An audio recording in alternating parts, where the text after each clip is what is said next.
انجان کے جانے کے بعد میں نے شاہد علی کو فون کیا، اسے بتایا کہ وہ بہت اچھا آدمی ہے، اتنا اچھا کہ اس جیسا دنیا میں اور کوئی نہیں۔ پھر یقین ظاہر کیا کہ وہ خود اور اس کے بیوی بچے خوش و خرم اور بخیر و عافیت ہوں گے۔ تم جانتے ہو ابھی تو میری شادی بھی نہیں ہوئی، شاہد علی نے غرا کر کہا۔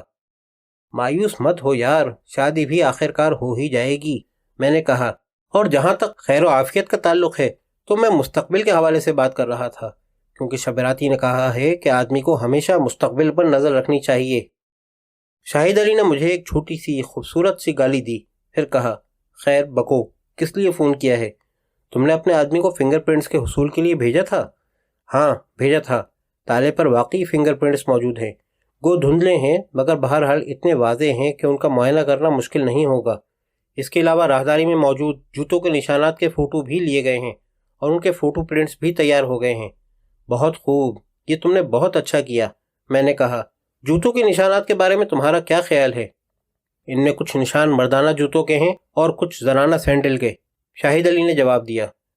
میرا بھی یہی شبہ تھا، میں نے چند لمحے سوچ کر مزید کہا، اور پیارے شاہد علی، ایک کام اور ہے، آج یا کل شام سے پہلے کسی وقت انجان تمہارے پاس آئے گا، کچھ فنگر پرنٹس اس کے پاس ہوں گے، مجھے ان کے فوٹو پرنٹس بھی درکار ہیں۔ تمہاری ایسی کی تیسی۔ فون رکھ کر میں نے ایک اور سگریٹ سلگائی اور سلیقہ بیگم کی طرف دیکھا۔ عالم کی طرف سے کوئی اطلاع؟ ہاں، کچھ دیر پہلے دارالحکومت سے اس کا فون آیا تھا، اس نے کچھ معلومات حاصل کی ہیں، شام کو وہ غالباً پھر فون کرے گا، سلیقہ بیگم نے اطلاع دی۔ میں دفتر سے نیچے آیا، بغلی گلی میں انارکلی کھڑی تھی، میں نے ایک نظر، تیکھی پرشکوہ نظر انارکلی پر ڈالی اور ٹھنڈی سانس لی، پھر رکشے کی جستجو میں سڑک پر نظر دوڑانی شروع کی۔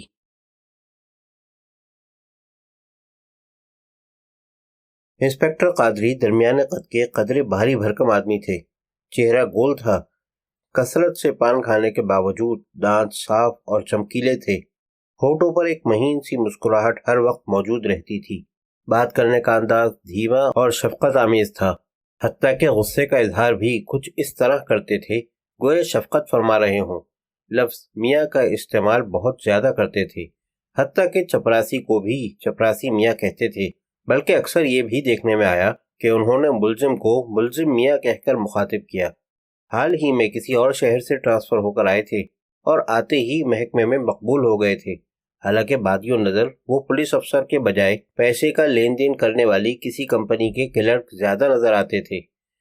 انہوں نے مسکرا کر میرے شانے پر ہاتھ رکھا اور شفقت سے کہا، ٹھیک ہے میاں عالم، آپ سلوینا فرنانڈو سے بات چیت کر سکتے ہیں، یہ آپ کا قانونی حق ہے، لیکن یہ ضروری ہے کہ اگر کچھ ایسی معلومات آپ کے علم میں آئیں جو پولیس اور قانون کے لیے مفید اور کارآمد ہو سکتی ہیں تو آپ کا فرض ہوگا کہ پولیس کو ان معلومات کی اطلاع فوراً دیں، بصورت دیگر آپ جانتے ہی ہیں۔ جی میں جانتا ہوں، میں نے نہایت فرما برداری سے کہا، اور آپ اطمینان رکھیے میں ایسا ہی کروں گا۔ سب انسپکٹر گل گلزار اس دوران چپ چاپ کھڑا رہا تھا اور مجھے بدترین دشمنوں کی طرح خون آشام نظروں سے گھورتا رہا تھا۔ میرے چپ ہوتے ہی وہ جھلا کر بولا، ارے قادری صاحب، کیا بات کر رہے ہیں؟ آپ اس شخص کو نہیں جانتے؟ میں جانتا ہوں، یہ نہایت مکار اور چالاک آدمی ہے، اگر کوئی اہم بات اس کے علم میں آئی بھی تو ہرگز ہمیں نہیں بتائے گا، یہ قطعی غلط ہے، میں نے پولیس کے ساتھ ہمیشہ تعاون کیا ہے، میں نے جھلا کر کہا، البتہ تمہاری بات الگ ہے۔ کیا مطلب؟ سب انسپکٹر گل گلزار غرایا۔ تم جانتے ہو؟ گل گلزار چند لمحے خاموش رہا اور دانت پیستا رہا، پھر قادری صاحب کی طرف دیکھ کر بولا، جناب یقین کیجئے اس معاملے میں کہیں نہ کہیں اس شخص کا کچھ نہ کچھ ہاتھ ضرور ہے، ممکن ہے یہ پوری سازش اسی نے رچائی ہو اور اب کوئی نہ کوئی چکر چلا کر یہ ملزمہ کو بچانے کی کوشش کرے گا، میں تو کہتا ہوں اسے ملزمہ سے ملنے کی اجازت ہرگز نہ دیں۔ قادری صاحب شفقت سے مسکرائے، نہیں گلزار میاں، گل گلزار، میں نے لقمہ دیا، تم کالے شیطان، میں تم کو وارننگ دے رہا ہوں۔ سب انسپکٹر گل گلزار بڑا فروختہ ہو کر میری طرف جھپٹا، اس کا ارادہ غالباً میری گردن پکڑنے کا تھا، تاہم اسے اس کا موقع نہیں ملا، اول تو اس بنا پر کہ میں سرعت سے پیچھے ہٹ گیا، اور دوم اس وجہ سے کہ انسپکٹر قادری نے اس کو بازو سے پکڑ کر روک لیا تھا۔ پھر قادری صاحب نے ذرا خشک لہجے میں کہا، میں جانتا ہوں کہ تم دونوں کی آپس میں نہیں بنتی، لیکن تمہارا یہ طرز عمل میرے لیے قابل قبول نہیں۔ آئندہ احتیاط رہے گلزار میاں، تم جاؤ اور کسی سے کہو کہ ملزمہ کو لے کر یہاں آئے۔ مگر جناب آپ نہیں جانتے۔ گلزار نے چراغ پا ہو کر کچھ کہنے کی کوشش کی۔ میں نے کہا نا تم جاؤ، قادری صاحب نے قدرے سختی سے کہا۔ گلزار چند لمحے کھڑا رہا اور خونخوار نظروں سے مجھے گھورتا رہا۔ صاف پتہ چلتا تھا کہ اس کے دل میں میری کھال اتار کر اپنی پاپوش بنوانے کی خواہش شدت سے مچل رہی ہے، مگر فی الحال یہ ممکن نہ تھا۔ چنانچہ اس نے یکایک زور سے جبڑوں کو حرکت دی اور شاید زیر لب مجھے ایک عدد گالی سے نوازا اور باہر نکل گیا۔ انسپکٹر قادری زیر لب مسکرائے۔ کیا تم دونوں میں صلح اور دوستی نہیں ہو سکتی؟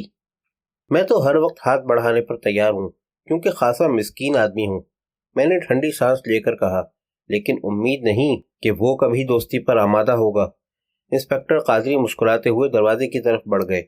کچھ دیر بعد سلوینا ایک سپاہی کی معیت میں کمرے میں داخل ہوئی۔ میں نے اسے غور سے دیکھا۔ اس کا چہرہ دھلے ہوئے کپڑے کی طرح سفید پڑ گیا تھا، آنکھوں سے وحشت جھانک رہی تھی۔ میں نے یہ بھی دیکھا کہ اس کی چال میں ہلکی سی لڑکھڑاہٹ ہے، ہر چند کہ اسے چند گھنٹے قبل ہی گرفتار کیا گیا تھا، مگر اس مختصر عرصے میں ہی وہ دنوں کی بیمار نظر آنے لگی تھی۔ خوف نے گویا اس کی ساری توانائی نچوڑ لی تھی۔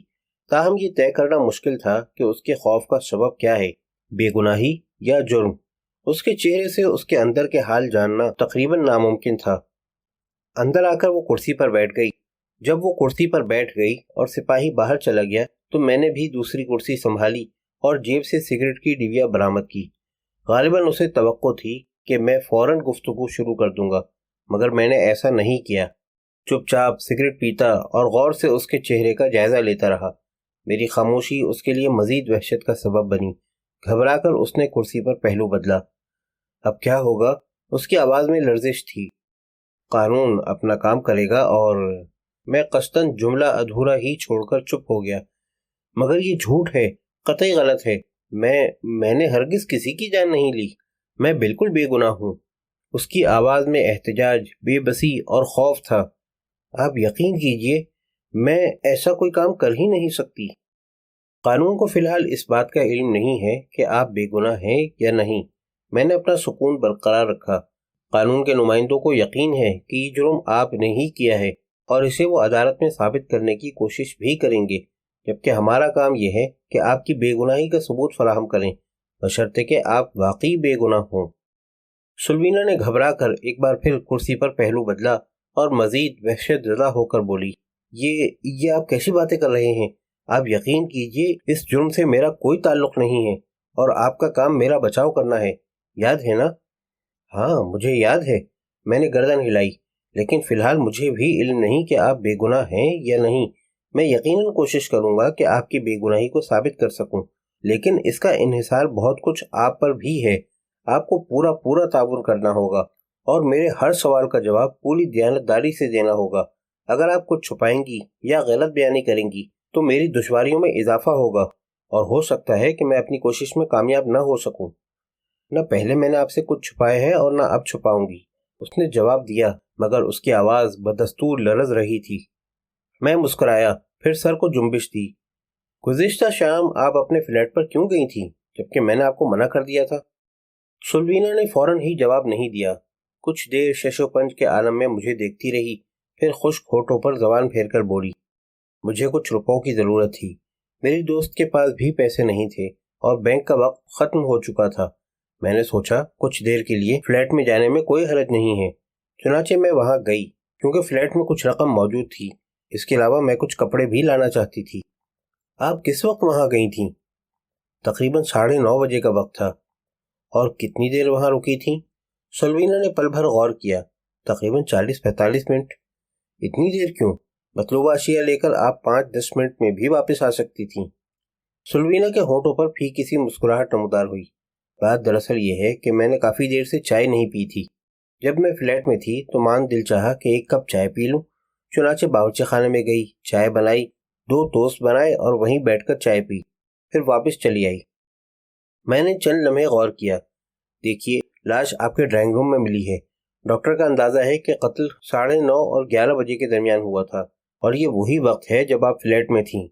قتل تیز دھار والی ایک بڑی چھری سے کیا گیا ہے